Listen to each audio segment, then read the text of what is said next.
This podcast is part of the Batman Universe Podcast Network, hosted by the BatmanUniverse.net. Check out everything related to Batman and the entire Bat family at the BatmanUniverse.net, including news and original content related to comics, movies, television, merchandise, video games, and more. Also, check out some of the other unique podcasts that TBU has to offer. Consider supporting this podcast by becoming a patron on Patreon. Even $1 can go a long way in supporting this content that you enjoy. Look for a link over at thebatmanuniverse.net to offer your support now. And now, on with the show.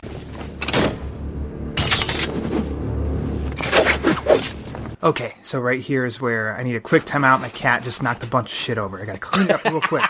But I wasn't gonna interrupt you while you're doing the intro, and then I know exactly how to pick right back up. So gotcha. Hold on just a moment. Yep. Hi. You okay? Okay, kitty, come here.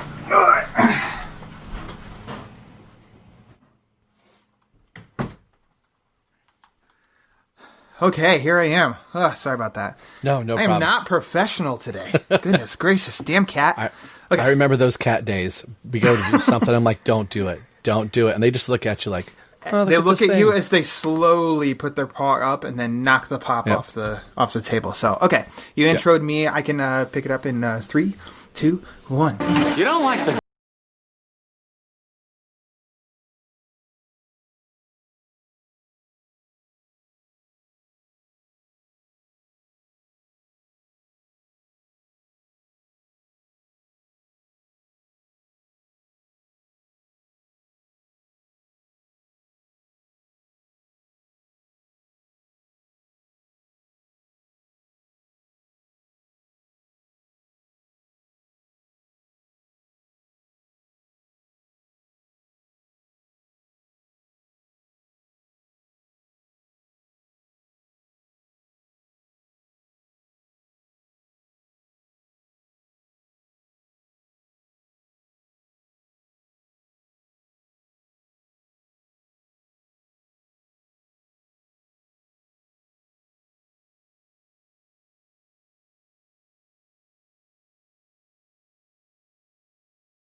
at your home for all things Batman and Robin, whom is celebrating 80 years this year. We're also associated with Batman on Films Podcast Network, BatmanPodcastNetwork.com. So between the BatmanUniverse.net, our primary home, and our good friends over at Batman on Film at BatmanPodcastNetwork.com, you can find us. Speaking of finding us, you can find us on all the social media outlets. But in case you don't know what those are, which I'm sure we all do, you can find us on Facebook at facebook.com/everyonelovesthedrake. We are on Twitter at ELTD Podcast. We have an Instagram page. You can email into the show at robineltdpodcast@yahoo.com. And we have a Blogspot page that it is sorely needing to be updating. I think I'm like 6 episodes behind, but I'm going to rectify that. That's my resolution for 2021. Also, trying to figure out the cure for COVID, but we're not going to go there. But the Blogspot page can be found at everyonelovesthedrake.blogspot.com, and that will house this show and our sister show, Everyone Loves Young Justice. And we have a YouTube page that we're kind of using for some live things that we want to start doing in 2021 and to have some guests on and do some things that some of our other friends are doing on some of their shows. So kind of coordinating a little bit. So this is episode 125, and this is going to be our continuation for celebrating Robin's 80th anniversary this year. And we're down to the month of November, so I'm really happy and proud of the three of us, Terrence, Ryan, and myself, that we've been able to do this all year long and have had a whole slew of guests come in and out and have been picking some really cool and interesting things. Some things I was pretty sure some people were going to pick, and then some picked some things that may not even been on the top of my list, but have been some really cool finds. So hopefully you've been enjoying this 80th anniversary coverage this year. Our special guest guest on this episode. I've been poaching this guest on the show, and I thought, what would be the ultimate poach? I can just poach the host of the show. So the next guest that he's had on his show, I'm looking at you, Garrett Grev, and we've already been talking.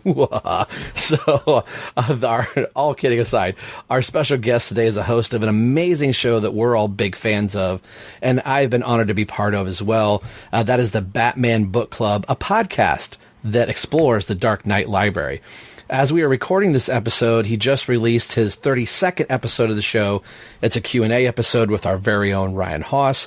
He is also a fellow Batman BOF member and contributor, making his first appearance on this show, the fantastic and gosh darn swell dude. You all know him. You love him.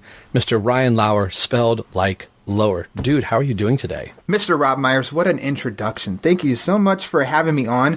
It's so funny to think about, we've been talking about this since we recorded your appearance on my show way back in February. Wow, yeah. And then 2020 became what 2020 is, and it was just madness. And you were extremely patient. You kept the invite open. I appreciate it very much. And you just mentioned Ryan Haas, and watch out. He is on your heels now. He has 3 appearances on my show, the same number as you. So now it's a race between you two who can leapfrog the other, and hop into first place. I've known Haas well enough now that I feel like he's just going to trip me and then laugh as I fall down. And it's not malicious. That's just what you have to do. No, it's malicious from him. Okay, who am I kidding? It's kind of guy he is. Evil. Right. No, but thank you so much for letting me be on. This is an honor. I like your show. It's fun. Thanks. Ditto. And I'm just going to wax your boat here for a second. Oh, stop. Oh, stop. But please, tell more about me. Yeah, tell me more about me. But, if you're not listening to the Batman Book Club, you're silly. And most podcasters say, well, after our show, seriously, stop this one right now and go over to the Batman Book Club and come back. Because, we're friends. It's going to be fine. But I think the cool thing about your show is our show is following, okay, here's issue 33, here's issue 34. We're doing it more chronological, and we'll take little deviations like this. But you can have a guest say, hey, would you like to be on the show? And they could literally pick anything. And it may be something that you absolutely love, or somebody could say, hey, I want to do Batman and Son. And you're like, oh, okay, that wasn't exactly what I thought your first pick was going to be, Rob. But just the width and breadth of the Batman library. Let's face it, anybody that has a Batman comic book doesn't have one. They have 300. And depending on your mood and how you feel about stuff, you can find a story. So before I get into the Robin questions, what has been the book or the subject matter that somebody has picked that you went, wow, I didn't think they were going to pick that, or was something that you were more like, you wouldn't have read that in a million years if you thought about it? The first one that hops to mind would be our mutual friend Justin Kowalski, and he chose Batman Thrill Killer. It was a book that I'd never heard of, and which is really weird to me once I looked it up and I saw the style of the art and stuff in the book. I'm like, oh, this would have totally gotten my attention back in the day. But it was Elseworlds, and I did go through a spurt where I'm like, no, I want my Batman in Gotham and everything. We know status quo, that kind of Batman. I don't want different takes and outside of the universe. And so I think I just totally abandoned that one. And I don't know. So that was almost the biggest surprise to me. And then maybe Bill Raimi, the editor-in-chief of Batman on Film, he chose Batman Year 100, which was a book that I kind of actively avoided because I did not like the art. Yeah, so I never read it. And then that for my show, it's Batman needs to play a key part, and then otherwise everything is fair game. I'm not going to be like, oh, I've never read it, so I don't. It's like, no, then that works because it's going to get me to read a book. And guess what? Right. I ended up really liking Thrill Killer, and I ended up really liking Batman Year 100. So even for myself, hopefully it does it for listeners, that they give a book a chance and hunt it down and read it, and then they at least have an opinion on the book. Maybe they don't like it, and that's fine. But if they do like it, then it's sweet. And it ends up working for me, the host, as well. Look at that. I got 2 new books added to my library that I'm going to revisit. So those two definitely pop up as like, yeah, those two just stand out in that way. And most all of the others, like there's a single issue that damn Ryan Haas chose for the month of October of The Brave and the Bold number 93. And I'd never read that before, that single issue, and I read that, and that one was pretty great. But yeah, it's wide open range. It's fun for me. It's fun for, hopefully, the guests who come on. And that's just, it was a way to do, I think in my mind was, if I try to play topical with stuff, so if I try to do like weekly, the new issue that comes out, then that doesn't have a long shelf life, because some people might just be like, you know what, I already read it, or I haven't read it yet, so I'm good. Whereas like these are kind of like evergreen episodes, and they're contained into one episode, so you can listen to it now, listen to it in 4 months. You're like, I don't want to listen to podcasts right now. That's fine. It'll be there for you when you are ready to, when you read a book. So that was just kind of my approach, and I don't think it was anything that was completely original or like, man, Ryan cracked the code in Batman podcasting or anything like that. But it was an idea of something that I wanted to do, which was obviously reason number one. And then I hadn't delved into many podcasts that were doing something like that consistently. Like other Batman podcasts were, like Holy Batcast, it kind of covers, it covers movies, TV shows, other members of the DC universe.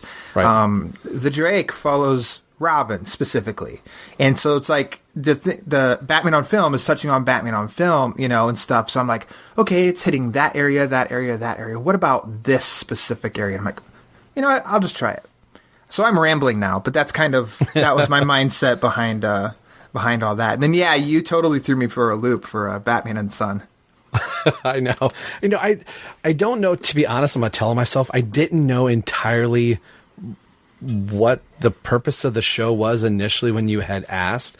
Like, okay, let's go through the library. So I thought, well, I'm going to pick something I haven't read. So I originally was going to go through, like, when Ollie's had this gigantic sale where Terrence and Ryan and I bought all of these books. I'm like, this is an excuse to read a book that I bought. And that's what I was going to do. And I think I originally told you I was going to pick like a Englehart and Rogers, version, like to read. And you're like, oh, hey, that's cool. And then I thought, well, I had to do Lonely Place. Nah, that's what he's expecting. So I'll go with the opposite and pick Batman and Son. Your reaction was like, okay, it's not what I expected. And so you have the greatest Ollies in the United States of America. Yeah. Mine used to be, and it got like I spent some dough early on when it had started, but it still wasn't getting the books that you have found there. Like even the best books I'd found there were not the books that you find at yours. So, and it's been in the last couple years when the big huge DC thing was out. Pretty much, Terrence and Ryan are in North Carolina, so they were finding most of the same stuff. There was that Norm Brayfogle hardcover that I couldn't track down anywhere around me, but essentially we were finding the same thing. It's only been recently in the last year or so where I found the absolute of the Kevin Smith Green Arrow, and I found the absolute of Superman for Tomorrow with Azzarello and Jim Lee, and then I found the black and white noir for Long Halloween. And I was like, I almost didn't text you thinking he has to have this. So when you said you don't, I was like, and there happened to be only 2 copies left at that. Then I went to another one and they had like 45. So I was like, oh. All right. Well, great. Well, cool. That is much appreciated. The Long Halloween Noir. Yeah. And now it's maybe even like, well, now I've got to have the Dark Victory Noir, and okay, Killing Joke, and okay, this one. It's a slippery slope, my friend. The monster you've created, Rob. Yeah. Well, and the last thing I'll say about picking things up that we already have, I have right here the hardcover from Barnes & Noble for Three Jokers that, the last episode I was on of your show. So going back through and flipping this, and this has the lithographs that look really cool of issues 1, 2, and 3 of the main Jokers. So now I look at this and go, hey, this is that event that we were doing, and I can remember, your show and just how excited we were that all these issues come out, and bam, the hardcover is out like a couple weeks after that. Just crazy. What a year. I'm going to be honest, and I think you and I crushed that episode. I'm just saying. I think we did a really good job. So yeah. Not one to like, okay, you pat my back, I'll pat your back. Because it seems weird if I pat my own back and you pat your own back. Nope. I'm all about embrace yourself. I'm all about me tooting my own horn. Toot, toot. That's right. I'm my biggest fan. I'm my own best friend. I'm a mom. That's right. Yeah. Well, let's switch gears. And speaking of biggest fans, so usually the first big questions I want to ask the guests that come on this show, and we're opening the door to all the Robins, so there's no wrong answer. Who is your favorite Robin? Dick Grayson. Nice. Which is funny because I was born in 1986, and by the time I was able to comprehend things, Tim Drake had entered the picture. My first Batman comics, Tim Drake was Robin. But I think doing a backlog, and then the TV series in the 60s, and then the animated series, like, that Dick Grayson just popped into my head, and that just stuck with me. But I have nothing against Tim Drake. I love Tim Drake. I think he's fantastic. But Dick Grayson is my favorite. In the same wheelhouse as far as Dick Grayson. I mean, I was born in 74, so I don't know. It's like the whole chicken or the egg thing. Was it a book that I read, or was it an animated thing? And I vividly remember, and I always butcher this up because of Batman, what is it? The New Batman Adventures. This show in 77 was The New Adventures of Batman. The two titles are so close. But that's the show that was voiced by Adam West and Burt Ward. And it was kind of a successor to a continuation of a 66 show. But that had Batmite in the show, and Batgirl was part of it. But I remember watching that at my grandparents' house because they're, for people that don't get this, before you had cable, you had TV antennas. What? What? So, but they were just a few houses down, but for some reason they got really good reception on that. So that was my first introduction. And like the Super Friends. So Dick Grayson was my Robin for a very long time. But by the time I started picking up comics for the first time, Dick Grayson was long gone. He was Nightwing. I still didn't know who this Nightwing person was. And my young mind couldn't connect the dots that was Dick Grayson. So when I saw Robin, I thought, oh, that's just the Robin I've always known. And here it was this Jason Todd guy. And then what seemed like 30 seconds later, he was dead and there was no Robin in the book. So I was eager to see a Robin in the book. And then, here comes Tim. But enough about me. The rest is history. The rest is history. Show born. So I guess the next question I have for you is the popularity. Why do you think Robin has endured for 80 years where, he's probably the third oldest superhero? You've got Superman, Batman, Robin, and then probably followed really close by Wonder Woman and a few others. Why has Robin lasted 80 years in your estimation? He's just a good play off of Batman. The intention of the creation of the character and the reasoning for why he was created, it still kind of holds up. Especially now when I think that Batman is almost like his stories are the darkest probably than they've ever been because the comic medium is allowing us to go push it further and further. He is a bright spot for the Dark Knight. And I think people can always... most of the time, it's not like 100% of the time success rate, but most of the time people like seeing that opposition there. And there was one year that Batman was solo, and then it's been Batman and Robin ever since. And so people also like to stick with how things have always been. And I mean, Batman and Robin are kind of a package deal now. I know there's a lot of people that are solo Batman only, but it's like, okay, that's your preference.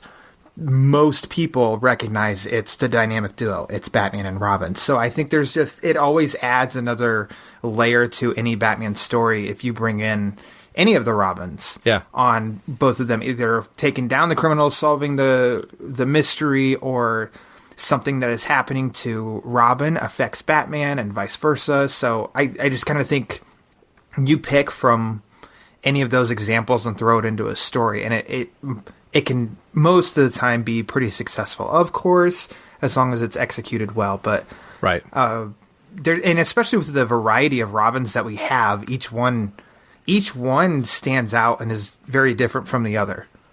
Yeah. I think Dick and Tim are, the most similar of all the Robins that we've had.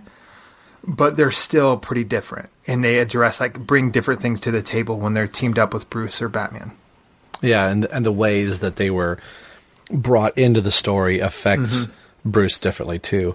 And the last question I have is kind of the opposite. You were mentioning, solo Batman. Have Batman and Robin gotten to a part where they really no longer have to coexist with one another, or can they only do that for so long until we've got to have the dynamic duo again? I want more dynamic duo again, but I don't want it to be Bruce Batman and Damian Robin. I want Ditto. Bruce and Dick, or Bruce and Tim. I think that we are in a state right now that they can exist on their own. And more often than not, they kind of are, I believe. In a lot of the detective and Batman issues every single month, it's not a Batman and Robin adventure. So, we've got plenty of examples of those in Batman's 80-plus year history that we can dip back into. Sure, but I don't know. Sometimes those are fun. And if somebody wants to redo some origins, like in Batman Earth 1 that Jeff Johns and Gary Frank do, if they want to introduce Robin and do it, they'll be like, oh, cool, that'd be cool. Almost like their early years together, but in a brand new story. Something like that. I almost think that year 3 almost begged year 3. I get my years mixed up. I think Gary Frank and Jeff Johns, their next version of that book almost begs for them to, you've done two Batmans, throw in a Dick Grayson and do what you did with, give us an Earth 1 Robin with that Batman. I think would be really interesting with what the groundwork they've laid out. Mm-hmm. Absolutely. Well, speaking of 80 years, one of the main criteria for this episode for all of my guests are pick a Robin, pick anything in the Batman universe. Could be a book, a magazine, a back of a cereal box that you read as a kid back in the 70s, or whatever, movie, film, doesn't matter. As long as it has a Robin in it, excluding John Blake. I would have accepted John Blake. Ryan Haas.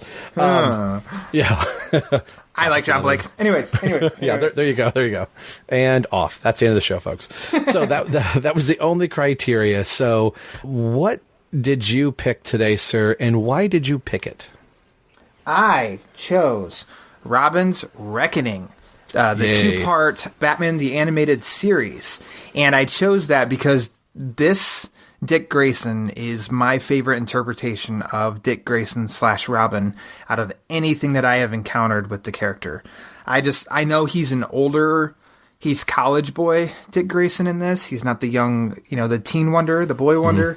But I like the relationship of the two characters in this series, and this is just, if somebody says Dick Grayson Robin, this is what my mind instantly goes to. And so to me it was kind of a no-brainer too when I said, well, that's kind of my favorite, and you'd said, oh, okay, well, we can do that then. And then Robin's Reckoning, instantly, it's an origin story, but it's not a linear origin story to where the very last shot is Robin as Robin. It's no, it's sprinkled. It's a greatly told version of we get the present, and then we dip back to the origin, back to the present, and just we get Robin in his prime and also his beginning. And so I love it. And it's Batman the Animated Series. And this episode actually spurred this show even becoming a show. That Donovan Morgan Grant, who's part of the Batman universe, and I can't remember how Terrence got involved, but I was doing action figure reviews for the Batman universe for a while. So being just much like in BOF, there was a mass email that went out and said, hey, we're going to do a commentary track for Robin's Reckoning. Who wants to be a part of it? And I instantly jumped at it. And doing that episode and hearing it released on the Batman universe, I was like, I like this podcasting thing. I wonder if I could do something like that. So that's where the seeds started for doing podcasting. Terrence had invited me on Batman Film, Bat Fans podcast that he had just joined. So I did that for about two years, I think, with Terrence, and he left shortly after. And then I started thinking, like, I just want to do a Tim Drake show. So this episode, like, I loved it when it very first came out. And this is where I got my podcasting feet planted. I recently listened to that episode and I was like, oh my gosh, I am so green on that episode. I think I had a video game headset and I was watching it on TV and I had the sound muted, turning the closed caption on, and I was on my wife's iPad. It was like, not with all the stuff that I've got right now to do the podcast. I was like, how anybody followed me after this is beyond amazing. I did want to read a couple little factoids about this episode. I'm going to pull this from Wikipedia. It says Robin's Wrecking is a 2-part and critically acclaimed Batman the Animated Series episode. The episode originally aired on February 7th, 3 days before my birthday, and the 14th, 1993. So I graduated high school in 93. So being a senior in high school watching this, I remember my girlfriend going, we're going to watch a Batman cartoon. And I was like, yes. She's like, okay. And you looked at her and you said, we will not have a future. We will not have a future. And is she my wife today? No. That's right. Get her out of here. You don't need that negativity, Rob Meyer. That's right. Get. The series earned a Primetime Emmy Award for Outstanding Animated Program for programming 1 hour or less, and is considered one of the best episodes of the series. And I just saw it down here at the bottom. IGN a few years ago ranked all of the episodes from the Batman animated series, and this ranked third in their top 10 best of the Batman animated series, and rightfully so. And I don't have the list here, but I think the first one, the number one spot, goes to the Freeze episode. I'm blanking on it. Heart of Ice. Heart of Ice, yes. That's a crowd favorite. Well, no, you're a Robin expert, so I get it. I totally get it. It's okay. And it's funny, with this being a 2-part episode, that, episode 1 got the Emmy Award, but I was like, not episode 2, but, there must have been something else for when that came out, or they just consider this, it's one. We're just giving it to the first episode, even though it ties it together. Yeah. Some other notable things maybe we'll mention during the show, but Thomas F. Wilson, Biff Tannen, voices Tony Zuko and is uncredited as John Grayson in the episode. Oh, excellent. So there's some little factoids. This is episode 32 and 33 of the show. So Ryan and I are both watching this on Voodoo. Our counters are set at 0, 0, 0, 0, 0, all that. And I like to do this Lethal Weapon style. We'll go 3, 2, 1, and play. So queue up your DVDs, your Blu-rays, or that beautiful box set if you have that. Or if you've got your digital service, go for that as well. Mr. Lauer, are you ready to start the show? I am. All right, here we go. 3, 2, 1, play.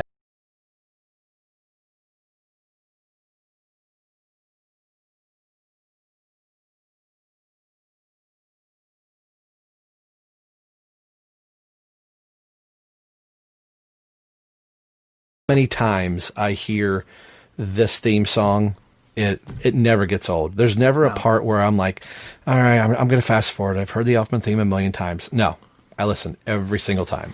There have been some times, I will admit, that I have skipped through the credits and then I feel like I need to pull my fan card. What am I thinking? Really? I can't sit for a minute through this awesome opening. Oh my gosh. Like, name a better credit sequence. I dare you. And the title of the show isn't even on here. Like, later on in the seasons, they would do The Adventures of Batman and Robin, the Batman Superman hour. But early on, they were like, aren't you going to put the title card? And they're like, no. You got everything you need. And I love these slides that they would use throughout the series. Mm-hmm. And, these title cards are delicious. Yeah, I said delicious. And I like that this takes the 1940s origin for Robin and really kind of folds it into its own thing, but it's still very much faithful. I think I like his quippiness is also great. And like the episode starts and he says something like, man, I should have brought my homework. Like, there's just something of his delivery, even if he's almost kind of complaining, like he's getting Batman to smirk and stuff. Like, his lines, they're not annoying, and it's not delivered like a whininess, and like it's just That's just why I like this version so much. It's just, and I think maybe because it's an adult voice actor too, which nothing against kids, but everything against kids. And the Robins that have been voiced, the Damien especially, in these DC animated movies, like it's just kind of like, oh, this is nails on a chalkboard to me. And you believe it. I mean, where everybody says, you know, when you read Batman comic books, who's the voice of Batman that you hear? And everybody goes, oh, Kevin Conroy. I still hear Lauren Lester as Robin, even when I'm reading Tim Drake, and it's very easy to think that because he's wearing essentially Tim Drake's costume. But I just love Lauren Lester's delivery and everything. Like you said, it doesn't sound bratty. It just sounds right. Yep, exactly. Which made it all the more disappointing when they did the Batman and Harley Quinn movie from a couple years ago, and Lauren Lester came back, and I'm not a fan of that movie. It has its fans, and that's fine. Me, it's not my thing. I love this shot, or this sequence on the, you know, rafters and the girders and all that. Yeah. It's a good starter. I mean, not that I can't remember the very first time I saw this. It was much different for me. I was not in high school when this first aired. I was in, second grade? Something like that. Not trying to make you feel old, Rob Myers. But back in my day. Yeah, back in my day. But this series was what the 60s series was for, like, my parents and the generation above us. Yeah. And how they had to run home from school because Batman was on. Well, this was my version of that. I need to hurry up and get home because Batman's on Fox Kids in the afternoon. You know, that's when I was able to watch it. But I mean, so far here, it's like Robin's origin? What? They're fighting on steel beams. Okay. Yeah, and everything just looks, I mean, the whole series just looks immaculate all the way they were using, like, the black paper, the black backgrounds, and then colored over top of it just gives it a real depth and everything to it. But you talk about, you know, Batmania with the 89 movie, I felt like there was a little version of that with the animated series, but it was more of a slow burn. You know, people, you know, all walks of life were kind of like, well, yeah, I watch Batman cartoons. And then once you found out somebody else watches this, I felt like I was living in my own bubble back in 93 where we really didn't have the internet and stuff like that to be able to communicate. I could have put like 15 of my friends in high school and I could have asked all of them and none of them would have said, even if they did watch this, no one would have admitted it until things start progressing where you start finding more and more people that were like, oh my gosh, this is my Batman. This is my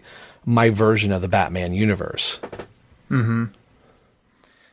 Yeah, and we're getting there, and we've made progress in the sense of the general audience doesn't just see cartoons as it's only for kids, but it's still there. I think this cartoon really helped elevate that. No, it's not like some dumb bright colors distraction for kids, because it's a series that's not talking down to kids, but not talking like children for adults. So it's like a universal, and I mean, it's very dramatic. Like this two-parter right here, like this is a cartoon that was on like after school for kids in Fox's animation block. Like what? And it's like a very, you know, it's a deep story. It's a very dramatic story right here. Like right now, as we're seeing, it's like an open up with an action sequence of these bad guys, but it's like it builds into, you know, the rest of the episode, the rest of the story. It's like, it's not just a throwaway action opener. Well, and we're seeing some very, you know, typical tropes for Batman of just, as we've been talking over the intro of the show, of Batman hears something that he's not going to tell Robin what it is, tells him to go get to the Batmobile, and then grabs the crook that's swinging from the wrecking ball and says, it's just you, me, and 30 stories. You're going to tell me exactly what I want. Yeah. And this has probably happened a million times between the two of them. And now that we have an older Dick Grayson as Robin, he's kind of come into that point of, he's done this over and over again. Why is he holding something back from me? And he's old enough now to know it. Mm-hmm. Yeah, and I think that tells it shows a good mistake on Batman's part and I think it's kind of relatable too, of holding back the truth because you're trying to protect somebody. But in The Dark Knight Rises, how Alfred even says it's time we stop trying to outsmart the truth and let the truth have its day. Or have it stay or have its day. I don't know. Alfred, I can't tell because of your accent. But that's a lesson that all of us, I think, have to learn, that, like, wouldn't you rather the ugly truth than the pretty lie? And, like, we should know the ugly truth. And here, look, Dick ends up finding out on his own anyway. And so I think it has a good basis for future stories and stories that came before this, I'm sure, in the comics and stuff of, like, I think in Hush even, that I just recently released for my show, plug the Batman Book Club. He even makes there's a quick line in there about that of, like, Dick has earned that right, and, like, asking questions or talking to him a certain way. And it's like, that's another element of their relationship that I just really, really like too, is like Dick talks to him a way that nobody else does, but it's not disrespectful. It's almost on such an equal level, and I think this episode is a good introduction of how they can get to that level too. So something I wanted to bring up when I had Javi on the show and he was on yours, doing Batman Year 3, which I love that. And I've said before, Death in the Family, Year 3, and Lonely Place of Dying should be collected together as one complete story. But I covered Year 3. It was the very first thing on this podcast, and a bit of, like, Batman lore that I don't think gets looked at during this time as we're looking at, Haley's Circus here, is Bruce is in attendance later on in this episode, and we've seen it in, Year 3. Why would Bruce Wayne decide to be there in his earliest stages of his crime fighting career that you would think, we got a circus coming to town, we have all these potential things, riffraff coming into Gotham City, of all nights to be patrolling as Batman, the circus should be it. He could have had Lucius Fox or whoever in the circus. So who is the one person that could probably convince Bruce you need to be at the circus? It's Alfred. Mm-hmm. So Bruce realizes, seeing the death of the Graysons that we'll see in a little bit, that I'm gleaning this just from my own, fan fiction, that I think it's kind of underlined, is I think Alfred feels just as guilty as Bruce does. Bruce would think, if I was Batman, this wouldn't have happened to this kid. I'm bringing this kid in to the fold, so to speak. And I think that's why Alfred always has this arm around all of the Robins. He also feels remotely responsible. So that's my mic drop for why would Bruce be at the circus? I think it would be at the bequest of Alfred, like, hey, you've got to get back some of that life. I think there might have been a time with Alfred, like, all right, I'm going to let you do this Batman thing, but eventually you're worth more and better to Gotham City with your paycheck than you are your fists and your body. You see, I don't know, because I definitely prefer the Bruce is with the woman and says, I need to get you out of those clothes and into a dress. Tell me, do you like the circus? Thank you, Batman Forever. Thank you. I mean, but that one, at least that movie, it stuck to the origin, for the bullet points. Yes, they switched out some things like Tony Zuko and everything for Two-Face and all of that, but they got some elements that they pulled from the comics. Yeah. And here in this, like, they're retelling the origin, like we've been watching, of setting up Zuko on how Zuko is not a good dude. So I think that's also how it's the inclusion of Robin and his backstory and Bruce's reasoning for taking him under his wing. But it's also like, that's the difference, though, is that, pending the Batman story that you read, is if Joe Chill, it was just like a desperate guy and it was just, oh crap, I didn't mean to, it just happened. Or if he is an evil guy. Zuko, I'm not seeing any interpretations that ever have him as just like, oh no, he was actually a really good guy, he was just having a bad day. It's like, no, this guy's a dick. Right. And the comic, not the comic, I'm sorry, the series right here even is shown like, Zuko is a dick. Capital D. Yep, capital D. Maybe And I even think capital ICK. I don't know. This is the classiest shot right here. I think if this was on TV right now, we would be following the camera down to the circus floor. Sometimes not seeing is sometimes worse than, I guess there were practice and standards for, kids' cartoons, but to be able to imply that his parents were on the trapeze and now they're not, just that trapeze swinging back, I think says more than us seeing you never see the bodies. And the music, the dramatic music, and then the facial reactions. It's like that is, it really is just like in horror of it's scarier what you don't see. I mean, sometimes drama is almost like that same way. It's what you don't see because it's left up to you. Then it's like, what benefits would we have seen if the camera the shots cut down to them falling and hit the ground or anything like that? It's like, we don't need to see that. And even if this was a mature series on HBO Max right now, it's like, no, I'd still say we don't need to see it. And not because I'm some prude or don't watch anything violent. It's like, no, this just plays out really well in its tasteful depiction of their accent. Yeah.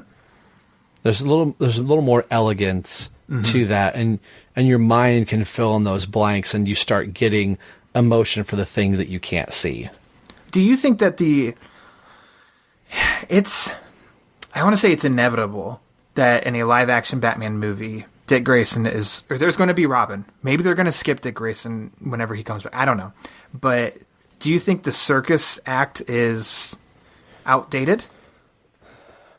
I keep saying Haley Circus, Ringham Brothers and Barnum, that one. Yeah, that one. They just closed their tents, I think, 5 years ago now? Something like that. So I think you could probably do a Cirque du Soleil type of a thing with it. Maybe you could do turn him into a gymnast. Like he is competing on, he and his family are part of, an Olympic USA team or something like that. And there's some type of accident to both of their parents in that. But you've got to establish something for Dick Grayson, unlike Jason Todd, that would even make Bruce, depending on if he's 12 years old or 16 years old, that this kid has some innate ability that he just can't be a street tough. I think that works for Jason because Bruce can go, oh, I can train this kid because I've already half done it with Dick already. But I think he needs to have some physical thing, and maybe his parents get killed on the way to the Olympics or something like that. But. And I know some arguments would be, well, in Titans they went that route, but they did it extremely. It was brief, very brief. Right.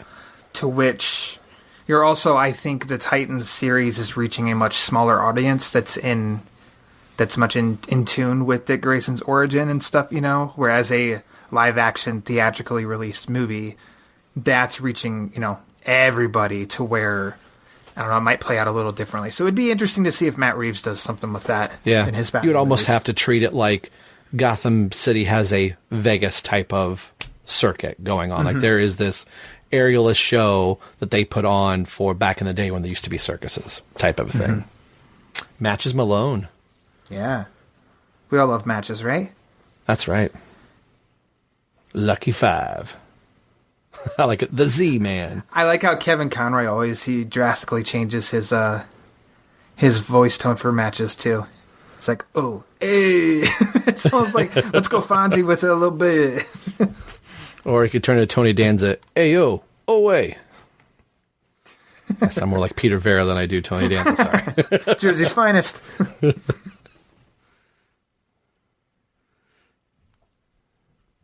Detective Smith, every time I see that, I'm like, oh, is that Shotgun Smith from the Robin comic?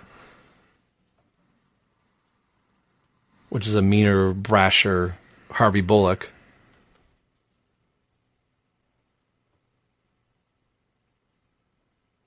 I like that little reveal of the Bat logo. There he is. Boom, Batman. Gold. This is always my argument. Is Batman blue and gray, or is he black and gray in the animated series? Before you get to the new Batman Adventures. See, everything his cape and cowl are blue. Under the cape is black to me, and then gray. His trunks are a little of mix. It's just all like pending the lighting. Yeah. But then I think that I just saw his cape underneath it looked blue too. So I mean, what do I know? I can't say I have a preference. I like so many versions that are the black and gray, and I like so many that are blue and gray. Mm-hmm. In live action, I don't know that I want to see a blue and gray though. I'll never know until I see it. Right. But and I've always said, like, to do it in live action, it would almost have to be like a dark blue. Because I don't know if you could go straight up, full on Adam West. Even Adam West's blue wasn't like Neil Adams' blue. Yeah. Yep. That sounds like a totally like, yep. Mm-hmm. Mm-hmm. But it's because I'm getting caught up in Batman's detective work.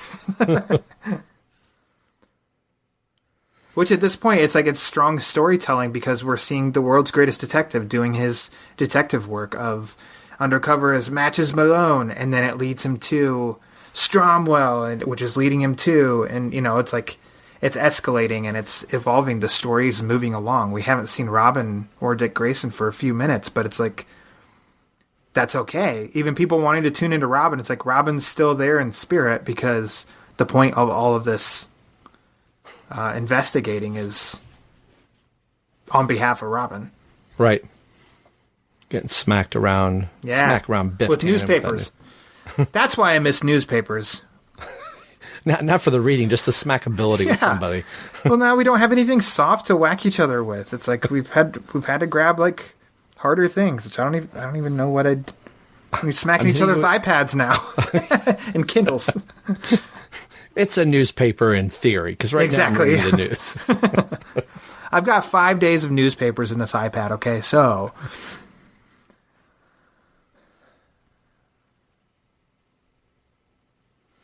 And you don't see it very close, but he does have the big bat on his chest and the pouch belt instead of the yellow oval. One of my life's biggest regrets is that there was a belt... It was a leather belt for sale at a store that was a bat belt. Had little trinket pockets and everything. And I didn't buy it. And you can't ever get that time back. I can't. I've looked it up ever since, and I've never found one. And I'm like, oh my gosh. I mean, this thing was legit. And it wasn't like some $600 thing either. It was like, $30. So yes, pricey for a high schooler, but like... A high schooler making minimum wage is like, hey, I worked all week to save up and buy a $30 Batman belt. I don't know if you noticed back in that scene where he took the belt off and he gave it to Alfred, he still has a yellow stripe on. Is that like, this is where the belt goes? Sure, sounds good. I mean, this is such a cool moment. Yeah. Like Bruce trying to find a way to relate, and the whole very reason that he became Batman is obviously to honor and avenge his parents, but to make sure something like this never happened to someone like him. And here he is consoling somebody of a similar incident that happened to him. Like how deep and cutting that's got to be to Bruce, and Kevin Conroy plays it so well. Yeah, and I think I love this because outside of Alfred, this is like the first person that Bruce is like being 100% open and genuine with, Yeah. Yeah, and I think that's like, I don't know, that's just good. It's good stuff, Rob. I fall into that part sometimes with really good stuff on my show that I'm covering. I'm like, it's just so cool. It's just so neat. Oh, it's so awesome. I'm like, come on, Ryan, elevate it. Give some kind of a better description than that. Yeah. In an audio medium, I'm just going to say it's good. It's one of my bestest. Yeah. Thank God this isn't video, as you just watch me with my mouth open, just going, oh, cool. But there's something about that scene between the two of them also. Now, it didn't at the time because it was beforehand, but as this episode ends, now it gives me like some Dark Victory vibes. Yeah. Specifically, Totally. the 2-page back and forth between what Dick's doing is exactly what Bruce did when Bruce was that age after his parents died, and the black and white flashback and forward and stuff like that. Something about it that's just what it reminds me of. Yeah. Well, we're at the end of this episode, so not knowing how this is going to go here as mine's firing up. So if you've got your DVDs handy, you're going into the next one for your menu, we'll stop right here and we'll get ready to cue the next one up in just a second. Don't go anywhere, folks.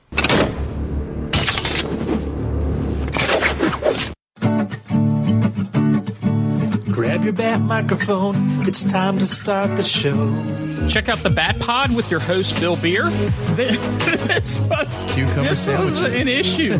Yes. Have you ever had a cucumber sandwich? And his co-host, Joey Galvez. I mean, I like it, cucumber water. Have you ever had that? It's so refreshing. Topic of the week. I really love the Michael Keaton Batman, the Tim Burton Batman. I thought you were going to mention Batman and Robin for a minute. George Clooney had you hello or character spotlights. The Condiment King was a guy named Buddy Standler, a former stand-up comedian. But, stump your co-host segments? Okay, where's your Batman card? Just go ahead and send that to me. Sorry. And we'll rip that up. Okay. You can find the Bat Pod on the nerdylegion.com. We're on Facebook, Twitter, iTunes, Google Play, and we're now on Stitcher. The Bat Pod is a proud member of the Nerdy Legion Network. We're a crime-fighting collective. It's the Bat Pod. What the blue bacon?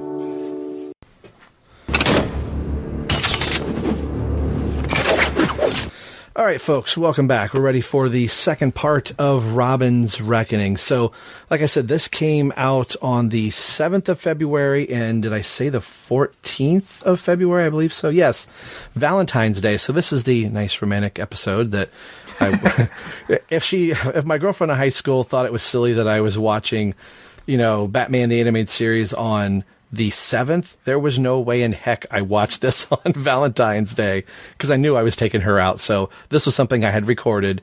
And then that Saturday morning or whatever this was, I was eagerly, told my dad I want to watch TV. And once he saw what it was, he was like, oh my gosh, you're watching cartoons. Aren't you in high school?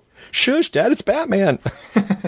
Who's laughing now? That's right. Who's got a podcast, Dad? I don't care. All right, so if you've got everything queued up, we are, Ryan and I are both at 1 second just because Voodoo says, hey, this is where you're going to start, so this is where we're starting. So we'll count down from 3 to 1. Here we go. 3, 2, 1, play.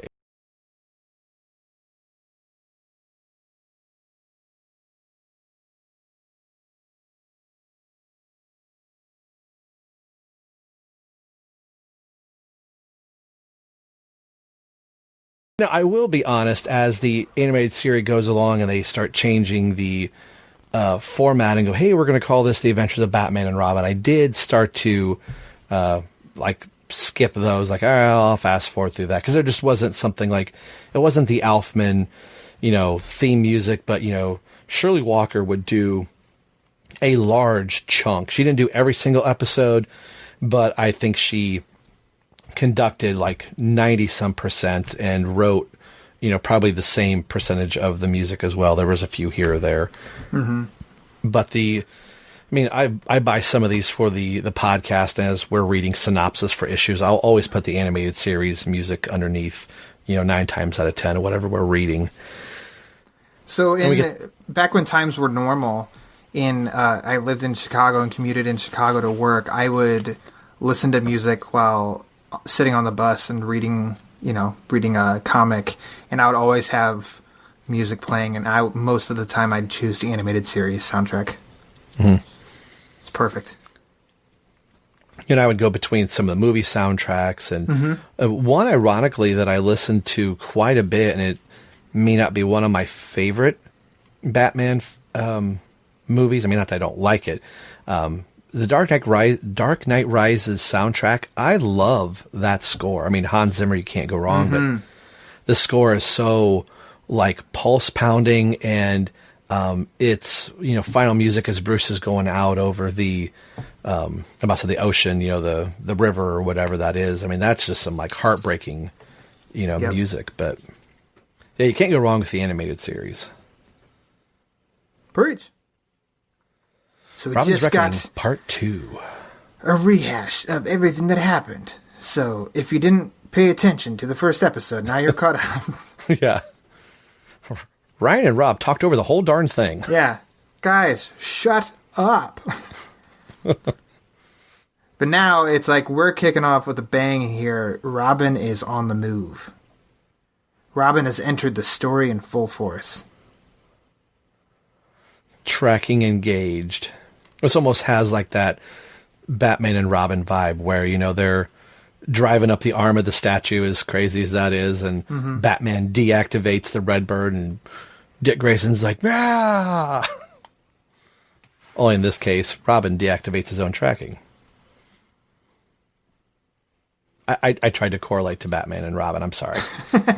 Rob, stop, please. So what is it with fencing and the rich? I don't know. I just took it as like, so... That's just what you do. I guess, oh, great, I'm a yeah. multimillionaire. Crap, I got to take up fencing. It's so fancy pants. And so I'm just like, okay, well, I guess I'm never going to fence because I'm never going to be rich.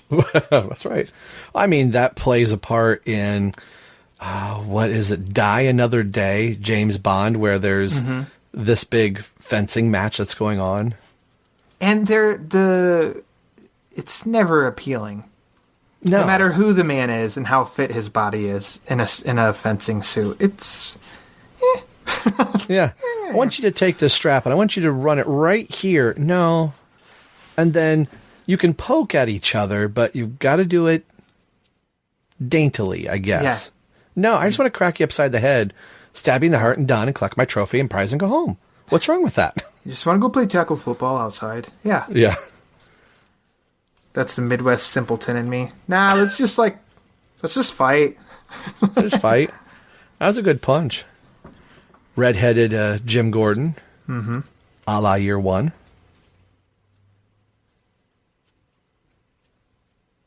Technically, this would be Year 3, Rob. With how close he is always with... I mean, it's just like how does Lois not know Clark's Superman? I mean, in a way, it's almost like how does Gordon not know Bruce's Batman?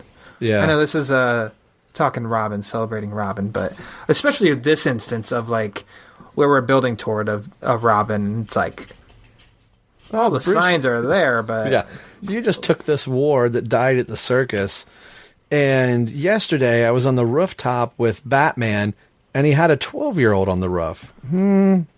What? Gee, what do you think? That's completely a coincidence, Commissioner. Gotham City is a big place.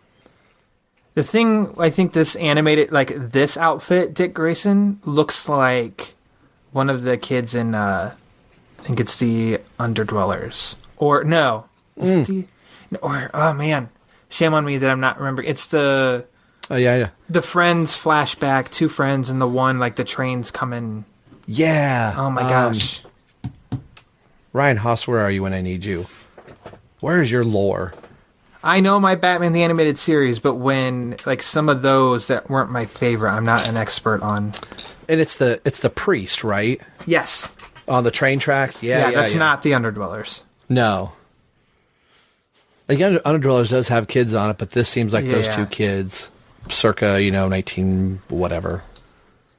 But yeah, he makes me think just like makes me think him. That's all.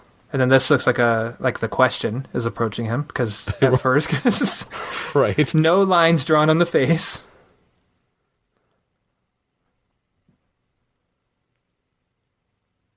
And apparently in Gotham City, a kid's by himself. Yep, you're going to get attacked by an adult. Yeah. But I love that all the people the lights go out and people are running. And it's kind of like Dick is seeing the effect of Batman. Yeah. I think that's a really cool... That's not force-feeding the audience to just see. It's done subtly of just like... I mean, I guess it's not... So I don't know how I want to describe... They're not telling you, hey, watch out, we need to run. Batman's here. It's... there's no dialogue. It's just... You see them all scatter. look up, it's Batman. So there you go. This seems like the same chick that is with the first appearance of Bane. Mm-hmm. When she... Thorne's like assistant. Yeah. Yeah, and what's funny is that in my Vudu, because I have I grabbed my, the digital episodes, whatever, the frame shot was of her just by herself. Yeah. Robin's Reckoning Part 2, and I'm like, what? and I almost didn't click on it because it came up to say, oh, when one ends, does the next one roll over? And it does. And I was like, what episode is it pulling? That's not the right episode. Because I thought it was the Bane episode. I'm like, Voodoo, you got it all out of whack. Yeah, I did a second glance. Like, hold on a second. Did I get the right one? Okay. I kind of forgot that she was in this. Yeah, same here. And even when, I saw her in the thumbnail, I thought, oh, it is Robin's Reckoning. That I was like, well, when does this happen in the story? Yeah. Apparently, this is not a favorite episode of mine as much as I claim it is. Yeah, I don't know anything. I told you I'm a fraud. Yeah, I just talk out my butt. Yep. It's working so far. Fooling a lot of people till they listen to this.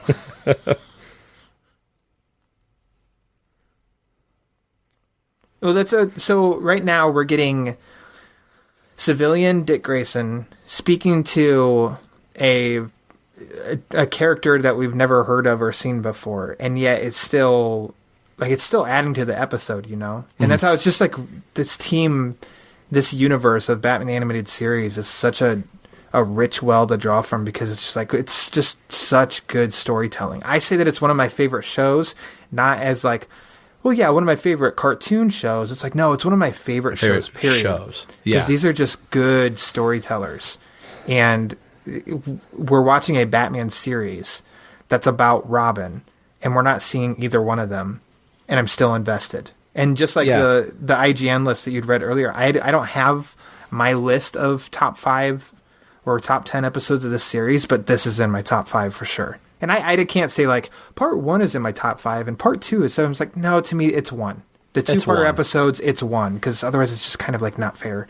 And it's definitely a top 5 for me.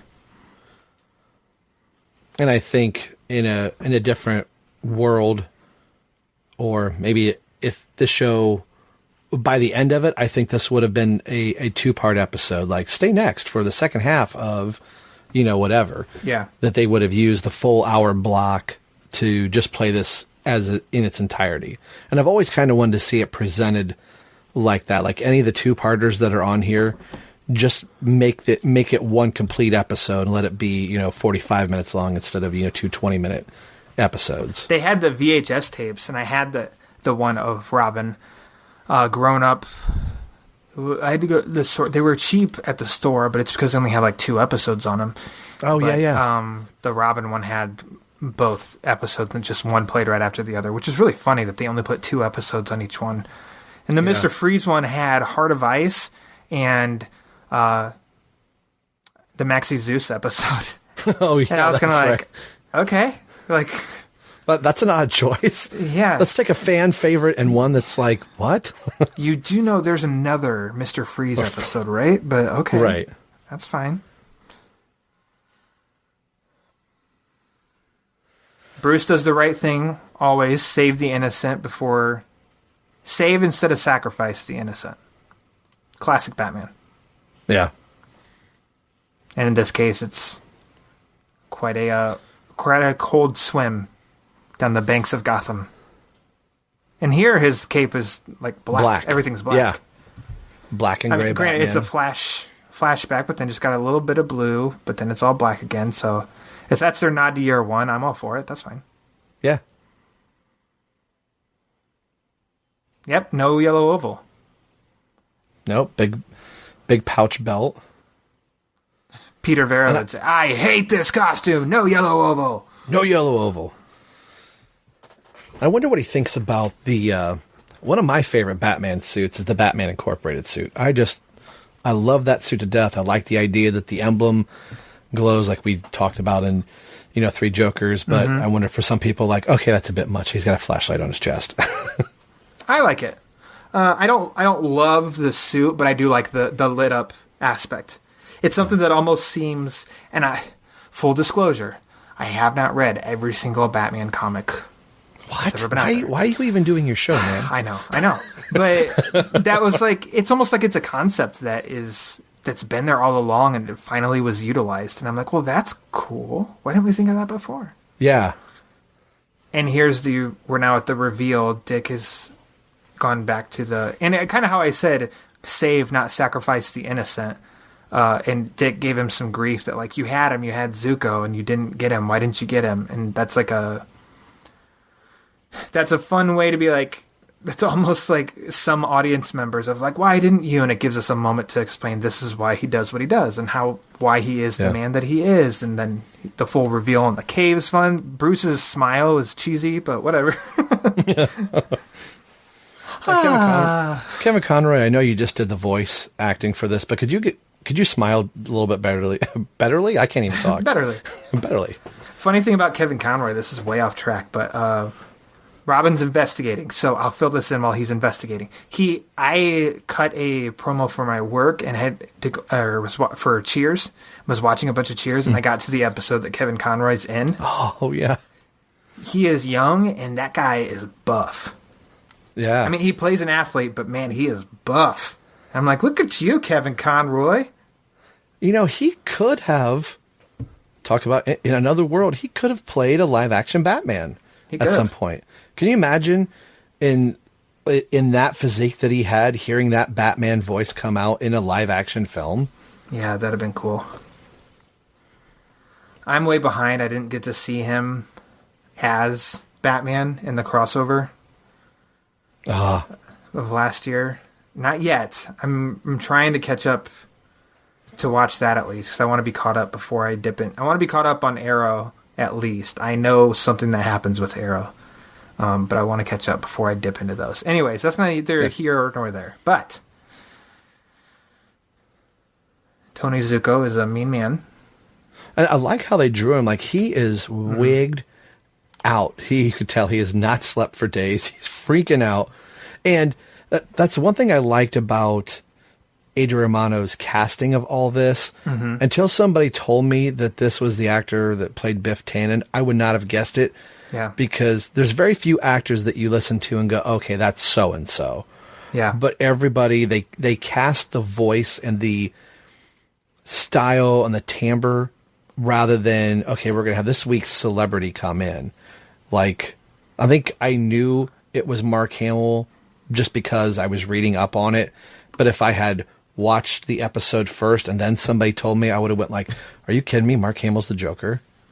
As a kid, I was watching Star Wars, and I was watching Batman. I never connected. Yeah.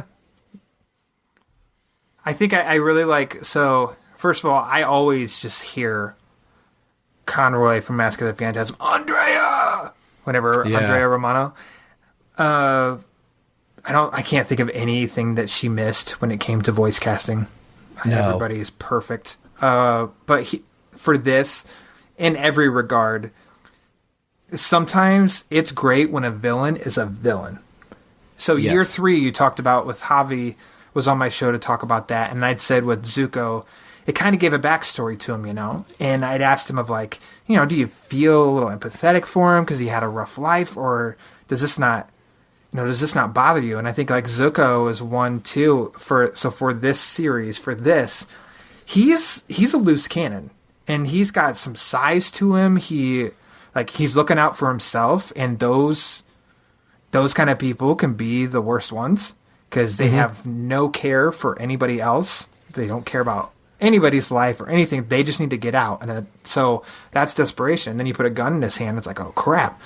But I like that we do not root for this guy at all. No, I didn't need to root for him or learn anything else about him. It's just like, no, this is just a bad man, and it works really well. And I think if this was the 80s. And I think it's funny that Batman is sitting in the sitting duck game. Yeah, but, storytelling.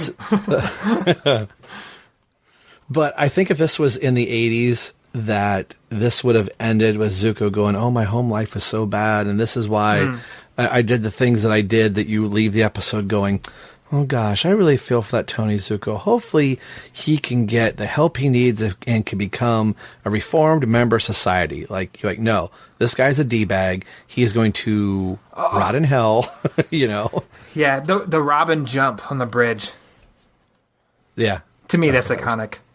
Yeah, I think that's great. That was incorporated later into the opening credits, I believe. Wasn't it? Yes. Okay. Yep.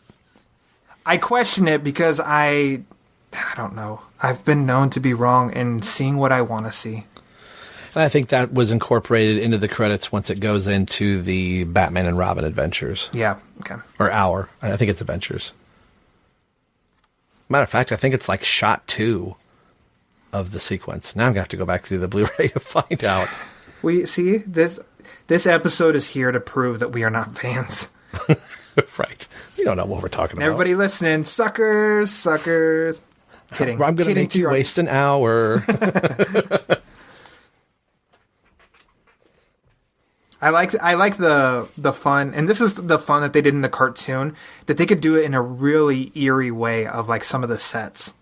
Mm-hmm. And so this is at a like a fair carnival that's shut down, because it's at night. So it's at night it would be up and running. So I don't know why it's not running, but that's a cool setting. It could be really creepy in live action. Oh yeah, I wonder if this is, if you played the Arkham video games at all, is this this amusement mile that the Joker is running? So do you have Tony Zuko running around fighting Batman and Robin, and maybe secretly the Joker is watching this to be like, hey, nobody kills bats in my town. You know what? That's a good story waiting to be told. See? Start writing. Let me get my pen.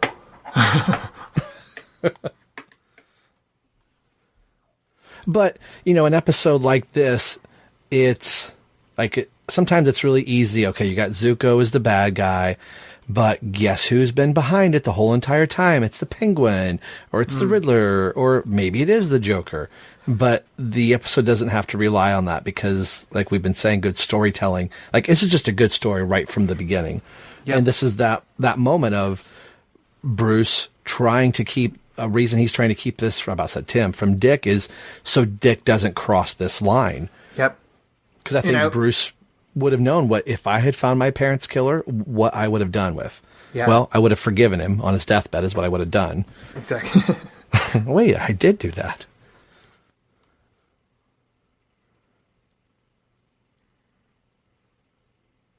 And Dick's going to have to come to this realization on his own because Batman can't come in and save the day into the condition that he's in.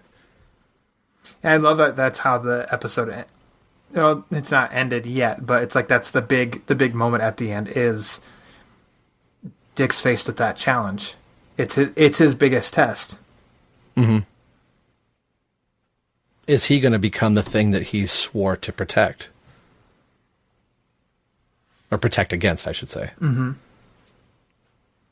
And it's a great kind of switch too, that you had Bruce in this withholding information because he was trying to kind of protect Dick, and then Dick in the way comes and kind of saves him, towards the end.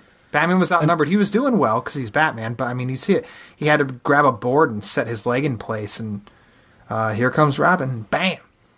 And what a great line where Robin says, how could you know how I feel? Screw you and your cold heart. And he has that realization of I know exactly how you feel. Mm-hmm. You went through the same thing I did.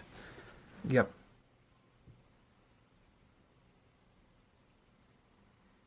Second smirk from Batman. Yep. His smirks are better than his smiles. Yeah. Batman, just don't smile, please. Yeah. Yeah, don't show me your teeth. Intimidating enough. Yep.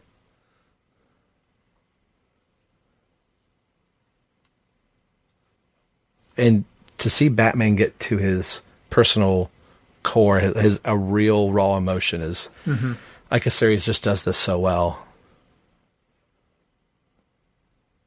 I couldn't stand the thought that he might take you too. I hate this show. I'm glad there's no video. Yeah. Ryan, I hacked into your camera. I'm not wearing pants. Delete. And a happy... yes, please, delete. Wah, wah, wah, wah. And a happy ending. Such a good show. Sunshine. Yeah. The sun rises on another day. This is what's dangerous about the animated series. It's like eating a can of Pringles. Like, I'm not going to stop till I get to the bottom. And now it's like... Once you pop, you can't stop. You can't stop. You know, once we get off this call, Rob, what'd you do the rest of Saturday? I watched all the rest of the episodes of Batman, the animated series. We said just 2, but come on, let's be serious. Come on, you can't expect me to stop. This was a great choice, man. Thank you. Yeah, I love it. And I'm trying to use words here, which at this point I can't use it all. But I think that's been the fun part about people picking just different things, be it a book, or we've had a couple commentary tracks recently, being a Batman 66 episode. I did Old Wounds with Javi, and then we did Batman, I think 416 as a tandem episode.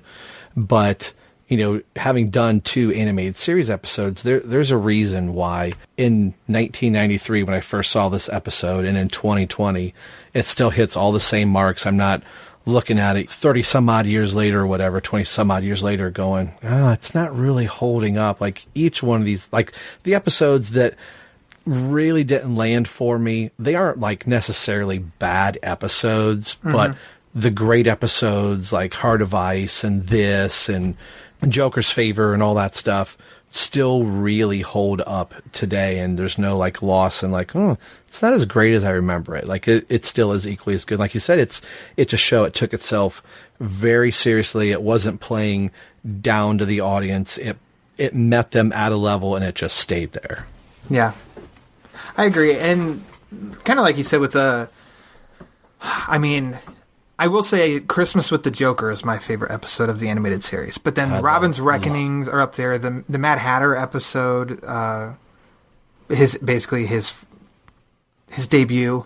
Riddler, the multiple Riddler ones. Like, there's a bunch of really good ones. But I, too, like to go dip into... I'm like, you know what? I haven't watched The Underdwellers in a while. It's not one of my favorites, but give me something I'm not as familiar with. That way I'm still dipping into the animated series, but it's kind of new still. Yeah. And... Batman in My Basement, which people hate, and I'm like, it's fine. Yeah. I mean, I can say that at that age, like when it debuted, I was at the age of like a little younger than those kids, so for me it kind of was a cool idea of like, oh my gosh, if I had Batman, what would I do? And then I'd have to be a hero and save him because Penguin's breaking it. Like, now it's really silly. But my age at the time I'm watching it, it's like, oh my gosh. But to just echo again, like you'd said too, of like, oh my gosh, it's such a good 2-parter. Yeah.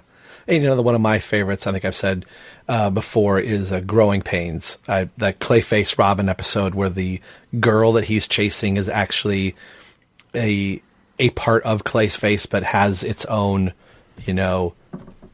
sentient being, or so to speak. And the line that always gets me in that episode, like, what are we going to charge him with? And Robin's like, murder, Murder. Well, on that note... On the note of murder. The note of murder. That's where we're going to end the show. I like it. Ryan, thanks for coming on to the show. Before I let you get out of here, where can people get a hold of you? And what do you got going on? What's your newest thing? It's a little preview. By the time this comes out, I'm sure your next episode will come up. But what's coming up on your show? Well, first, Rob Myers, let me say thank you very much for having me on. And even though you invited me 9 months ago, finally you kept that invitation open and allowed me to come back on. So I very much appreciate it. This has been fun, and getting to talk to a Robin aficionado while I celebrate some of my favorite Robin things. Awesome. So, that being said, you can follow the Batman Book Club on Twitter at TheBatmanBC. Same handle on Instagram. Pretty new on the Instagram, but that's been fun. I'm not familiar with Instagram. And yeah, I mean, the Batman Book Club on Twitter is 100% Batman. Me on Twitter at Lauer_Ryan. Lauer spelled like lower. Is mostly Batman. Obviously, I'm kind of like a little bit more of a smartass and dip into some other topics on that one. But Let's see. So yeah, you just mentioned the 4th Q&A episode. Those are always fun because people just, I mean, who doesn't like to talk about Batman? And this is just where people are asking me random questions about Batman. So it's always fun to just answer. Like, oh, well, that's a cool question. How about this? That one just dropped at the time of this recording. I don't know when you plan on dropping this episode, Rob Myers. I'm not entirely sure. No pressure. This will be the next episode. I'm actually just looking at a calendar whether this stays in the episode or not. The Young Justice will have its next episode, so this might be Wednesday, December 2nd, I think. Okay. Yeah. Well, I think Q&A just dropped. I have Hush with a fellow nerd, Chris Balgo, who's a very nice guy, a very smart guy. He came on, he returned to the show, and we talked about all things Hush. And I think that episode will be out by the time this episode drops. If not, keep checking because it's going to be right on the heels. Nice. And then all of October, if you haven't listened to the show at all, there's a good number of episodes. Like we're in the 30s now that have covered random stories. They're one and done. It's not like you have to listen to 5 episodes we keep everything in one for the most part. Court of Owls, we got crazy, so that had to be split into 2. Yeah. But October, we did like a spooky month, so kind of chose some Halloween themed and like kind of scary themed that was fitting for the time. And then, November, I did a Joker week with Rob Myers, and then Peter Vera did Joker War, and then I did Turtles week. Oh, yeah. That was a highlight. The Batman TMNT Adventures, the comic book series, which I adore. Yeah. I adore it. I love it. I reviewed it with Garrett Grev, Minnesota's finest, and the creators, Matthew Manning, the writer, and John Samariva, the artist, got to interview each one of them separately in episodes for the show. And both of them were dreams. They were so awesome and gave so much information about the creative process, which I don't know how many like that stuff. I love that stuff. I love knowing how comics are made, from like the birth of the idea into like proposing it, and then the process of it coming out, and then out like the reviews and such like that. I just love the whole process. And Matt had a Marcus Toe on the show a few months back, and he did the same thing, took us through a process, and I was like, he's like, oh, you guys are probably really bored by this. I was like, no, please keep going in great detail. This is amazing. Yeah, I loved it, and there's just so much, and it just seems like, because I've done a few interviews with talent before, and they just love to talk about it too. They like talking about the process of it, and so that's just really cool. So both of them were open books, which is really great. And then I've got some episodes coming in December, including a Christmas episode, and in January, this was a thrill. I won't say who yet, because I get scared. Because the interviews haven't worked out. Things were set up and then got canceled, and it never got to go through before. So I'd like to usually wait. I feel your pain, man. Okay. I feel your pain. And that's life. Life happens. I understand. I'm not blaming anybody. It's just things happened. But there's a writer that reached out to me. Really? And said, hey, I've written some Batman stuff, and then gave me links to Comixology and Amazon. And I'm like, yeah, I know who you are. I know what you've done. And I'm like, you're reaching out to me? And so I have it planned now that I'm going to interview this person. And that will come to light when it happens, and I know that it happened. Because I would really hate, because it could just look, if I'd say now who it is, and then for whatever reason it doesn't happen, like pending who, it could look bad for either one of like, oh, Ryan screwed it up, or oh, that person's mean, or something. It's like, no, that's not it at all. So you know how it is. You're a professional. Oh, I've been playing tag with Marv Wolfman for 2 years, and it's in the first time that I've said this on the show before. He had taken a fall, I can't remember, sometime last year.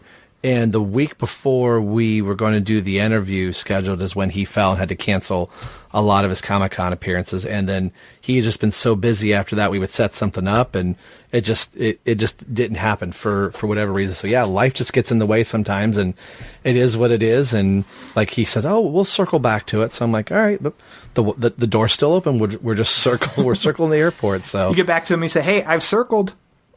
Are you still circling? Because I circled. Come on. Yeah. No, I'm kidding. Oh, cool.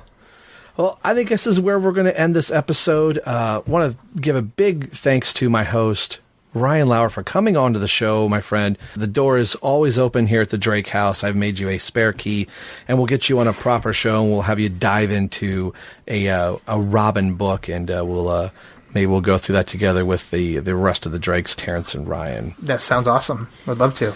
Not Ryan Haas, though. No, not that. Get him out of here. No. We'll sub in Garrett or Pete or Eric. Oh, okay. So there we go. I've got to get Pete and Eric on the show yet, and I'm running out of 80th anniversary time.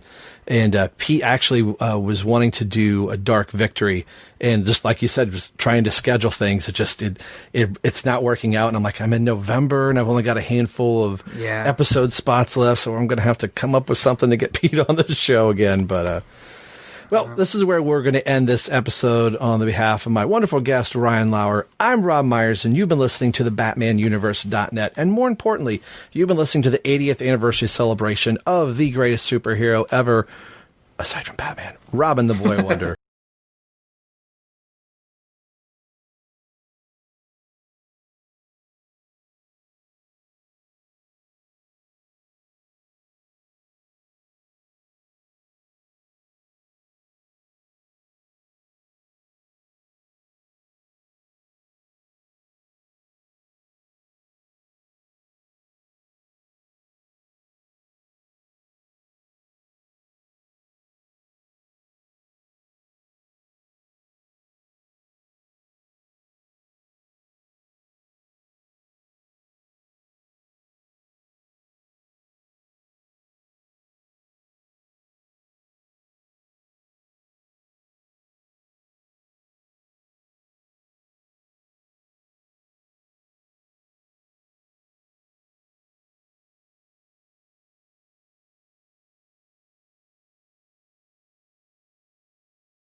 And as always, you can message directly over at the BatmanUniverse.net. So email, tweet, or message us. We'd love to hear from you, and we'll read your comments or responses on the show. The show you're listening to can be found a few different ways through iTunes and Windows Media, also over at our host, TBU. Leave us a review on iTunes if you listen there. It'll help spread the word of the show. Make sure you head over to the BatmanUniverse.net, your home for all things Batman and Robin. Thanks for listening to the show and hearing why everyone loves the Drake. We'll see you in a few weeks. Take care.